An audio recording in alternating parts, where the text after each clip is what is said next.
Okay, so I'm going to briefly talk about these H-1B visas. So there's kind of two arguments here. The first argument is that we should ban the visas. The second argument is that we should allow the visas. So why might somebody make that first argument? Why might somebody say we should ban the visas? Well, the gist of the argument is that by banning the visas, we will protect American jobs. Now, let's kind of dissect this argument. So let's take Elon Musk, for example, Tesla. Tesla hires engineers from India, okay? And these engineers from India immigrate here on these H-1B visas. And the reason that Tesla hires these immigrants is because these immigrants are willing to accept a lower wage than American citizens are, than American workers. And what this means is that essentially these Indian immigrants, they are undercutting American jobs, right? They're undercutting Americans. This may be why we have so many underemployed and even unemployed college graduates, right? It might be because we are immigrating engineers from India to take the jobs of those college graduates. But we have to remember something again. Who is hiring the engineers, American or Indian? It's the corporations, right? It is the owners of the corporations. Why are they choosing to hire the cheaper labor in lieu of hiring the more expensive labor? Well, because they save money. Again, they maximize their profits, they minimize their wage expenses. So, if we were to ban these visas, what would be the logical expectation? Well, what would happen is that Tesla would find cheaper labor, one way or another. In other words, Tesla isn't loyal to America. Tesla is loyal to profits. Tesla prioritizes profits above any national identity. So what that means is that Tesla would just move their operations overseas if it meant saving money. So Tesla, instead of being based in Texas, would just move to India, right? Elon Musk seems to be lying a little bit. He seems to be a little deceptive in this sense. He doesn't care about American jobs. He cares about maximizing his profits. And if that means that he can bring immigrants in on H-1B visas to do so, then maybe he would prefer being based in America. But if those visas got banned, he would move over to India in a heartbeat. Maybe 5 or 10 years, however long it takes to move a headquarters of a company that large, right? The point here is that the corporations who support these visas, they are not really supporting the visas because they care about America. These corporations are happy to go international if it means making more money. So if we ban these visas, we're not going to protect American jobs at all. We might protect American jobs in the very short term, but in the long term, all it's going to do is encourage corporations like Tesla to internationalize.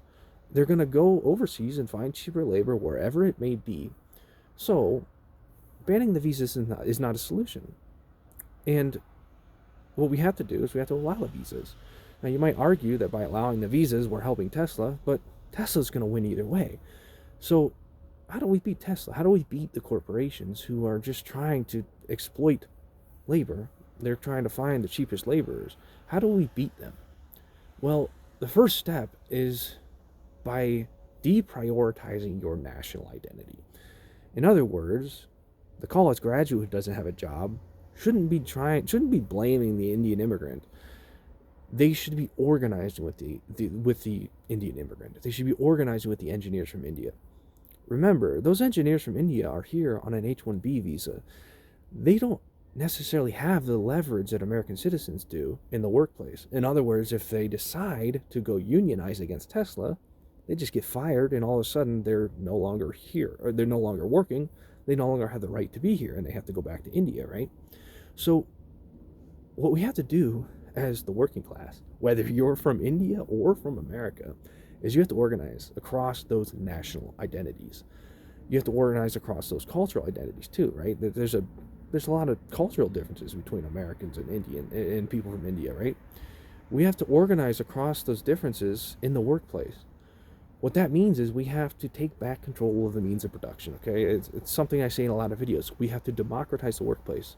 That means we have to organize into unions. We have to create worker cooperatives. We have to take back control of Tesla and all these other corporations so that we are the ones setting the prices. So, with that, in America, we have a higher standard or a higher cost of living here in this country than many other nations. And that is probably part of the reason why these Indian immigrants are willing to come over here and accept lower wages. It's because their cost of living in India is lower. So maybe these Indian immigrants come over here, these engineers come over here on these visas, and they send remittances back to their families in India. And by doing so, we're just taking wealth from America, right? We can't think, though, in terms of that nation versus nation identity.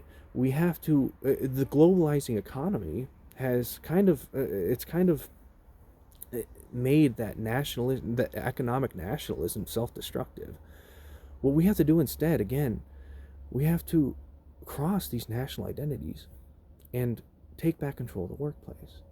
If it is the working class who is setting the prices, then all of a sudden, the corporations who are hell-bent on maximizing profits by internationalizing themselves, they no longer have control. And all of a sudden, Americans who would, in theory, control the prices, everyday Americans, could just lower the prices across the country that is America and equalize with their cost of living with other nations.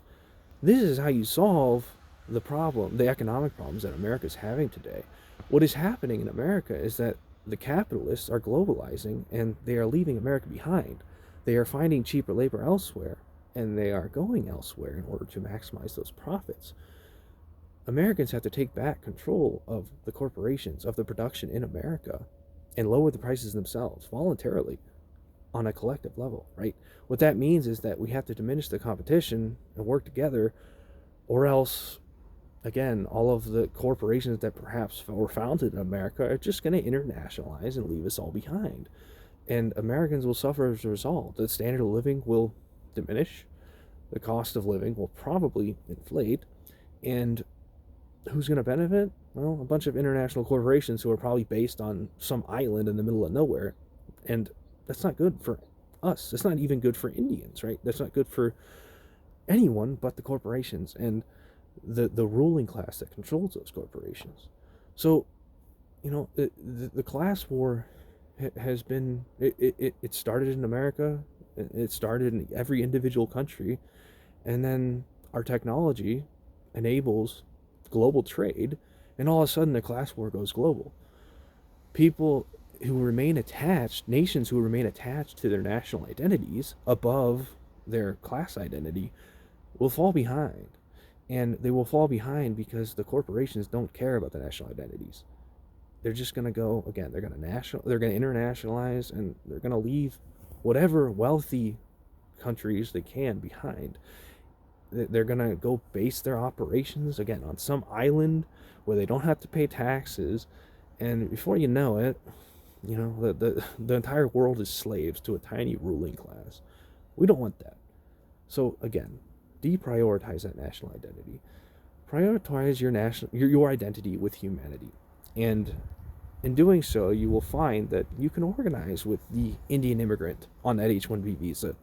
You can work with them and help them unionize. You can unionize with them. And in that sense, in that way, Tesla won't be able to fire them and send them back to India, right? We won't need remittance taxes like some people are arguing for. Some people would argue that if you allow these visas, then you need remittance taxes so people aren't sending money back to their families in some other country. It's okay if people send their money to other countries, to their families. It's not a problem. The problem is that the people setting the prices prioritize profits above human lives, above the well-being of the average working class person. And so long as the people controlling the prices prioritize profits, everyone else is down shit's creek. So just give that a little thought. Thanks for watching.